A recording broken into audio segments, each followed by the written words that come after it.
अस्सलाम वालेकुम फ्रेंड्स।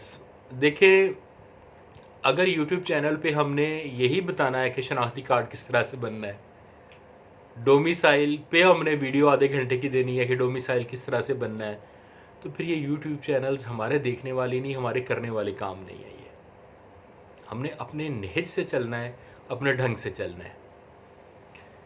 तो फ्रेंड्स, थैनाटोलॉजी कहते हैं नॉलेज ऑफ डेथ को, ग्रीक वर्ड है।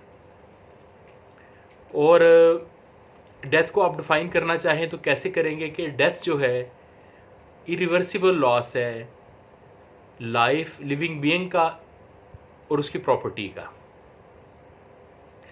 लेकिन मेडिकल साइंसेज ये कहती है, अपनी मेडिकल जूरिस्प्रूडेंस ये कहती है कि आमतौर पे तो ये समझा जाता है कि डेथ जो है ये एक इवेंट है, लेकिन ये एक इवेंट नहीं है, डेथ स्टेजेस के ज़रिए है। डेथ बाय पीसीज होती है, ये एक इवेंट नहीं है, इसकी दो स्टेजेस हैं। पहली स्टेज जो है इसे क्लिनिकल डेथ भी कहते हैं और इसके दीगर नाम भी हैं। जो क्लिनिकल डेथ है ये डेथ ऑफ इंटायर बॉडी कहलाती है। इसमें क्या चीज़ें शामिल है? लंग की डेथ है, ब्रेन की डेथ है, हार्ट की डेथ है, यानी ये चीज़ें काम करना छोड़ जाती हैं। दूसरी जो है सेलुलर डेथ कहलाती है। इसके भी कई नाम हैं, वो नाम ऐसे जैसे सेल डेथ कहला दिया तो सेलुलर डेथ इसका ज़्यादा बेहतर है, मॉलिक्यूलर डेथ, इस तरह मिलते जुलते नाम इनके एक से ज़ायद होते हैं। जिस तरह क्लिनिकल डेथ है तो इसका दूसरा नाम सिस्टमेटिक डेथ भी है, सोमैटिक डेथ भी इसका तीसरा नाम है। इसी तरह से जो दूसरी इसकी स्टेज आएगी डेथ की, जिसे सेलुलर डेथ या मॉलिक्यूलर डेथ कहते हैं, इसमें टिश्यूज़ की डेथ होती है। आपने देखा होगा कि साल में जिस वक्त बकरा या कोई जानवर कुर्बान किया जाता है, आपने आम तौर पे देखा होगा कि जिस वक्त उसको ज़िबा भी कर देते हैं तो उसके टिश्यूज़ जो हैं वो फड़कते रहते हैं। टिश्यूज़ में अभी जान मौजूद होती है। ये जो अभी टिश्यूज़ उसने बिल्कुल फड़कना बंद हो जाने हैं, ये सेलुलर डेथ के ज़रिए होना है।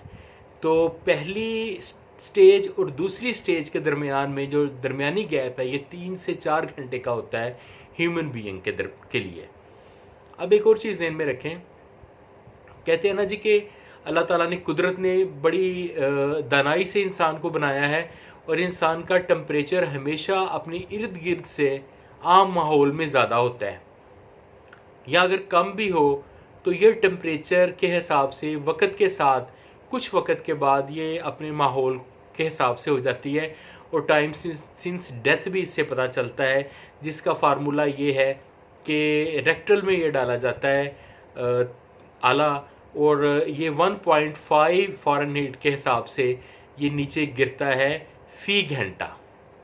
तो इससे पता चल जाता है कि 1/5 के हिसाब से फी घंटा ये नीचे गिरेगा, इंसानी बॉडी का टेम्परेचर और माहौल के हिसाब से हो जाएगा। लेकिन ये टेम्परेचर इंटायर बॉडी के डेथ की वजह से नहीं गिरता, ये गिरता है सेलुलर डेथ की वजह से, टिश्यूज़ की डेथ की वजह से। यानी कि जो बॉडी का टेम्परेचर गिरता है, इसको हार्ट की डेथ, इसको लंग्स की डेथ, ब्रेन की डेथ इसको नहीं मॉनिटर करती, इसमें एक्टिव रोल नहीं प्ले करती। इसमें एक्टिव रोल प्ले क्या चीज़ करती है? सेलुलर डेथ, टिश्यूज़ की डेथ, मॉलिक्यूलर डेथ। अच्छा फ्रेंड्स, ये दो स्टेजेस हैं ना, इस मुझे यकीन है कि आपने यूँ पहले अगर मेरे से कभी बात हुई है तो वो शायद सुना हो, कम सुना होगा, बहुत दोस्तों ने कम। यही हमारा काम है। जो चीज़ आम मिल जाती है वो फिर हमारे साथ संग चलने का क्या फ़ायदा। अच्छा, इसके अलावा ना मोड्स ऑफ डेथ हैं, 3 प्राइमरी मोड्स हैं। पहला है कोमा, यानी इन तीनों के अलावा डेथ नहीं है, इन तीनों यही प्राइमरी असबाब हैं डेथ के। इनमें से पहला है कोमा। ये क्या है? ये ब्रेन की डेथ है। दूसरी है सिनकोफी, ये हार्ट अपना काम छोड़ देता है। तीसरी है एसिफिक्सिया, ये लंग्स की डेथ है, यानी कि कोई करंट लगने से मर गया, किसी का गुर्दा फेल हो गया, कोई ड्राउनिंग से मर गया, कोई जहाज़ के क्रैश में मर गया, अल्लाह रहम करे। जो भी सिचुएशन हो, जैसी भी हो, डेथ की वजह ये तीन में से कोई एक या तीन होगी।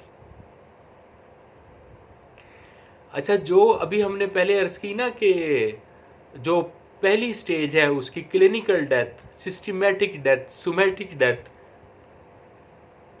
उसकी भी एक तरतीब है कि जिसमें ब्रेन सबसे आखिर में मरता है। पहले लंग्स, फिर हार्ट, फिर ब्रेन। ब्रेन सबसे आखिर में मरता है। तो ये तीन क्या है? ये मोड्स ऑफ डेथ हैं। डेथ जब भी होगी, आप अपने अल्लाह ताला आपको, आपके रिश्तेदारों को, अजीज़ व अकारब को लंबी ज़िंदगी दे। आप देखेंगे कि इन तीनों मोड्स में से भी कोई एक ही मोड होगा। जैसे कोई कोरोना से फौत हुआ तो आपको पता है कि ये लंग्स की डेथ थी। हार्ट पेशेंट था, हार्ट फेलियर हो गया, आपको पता हार्ट की डेथ थी।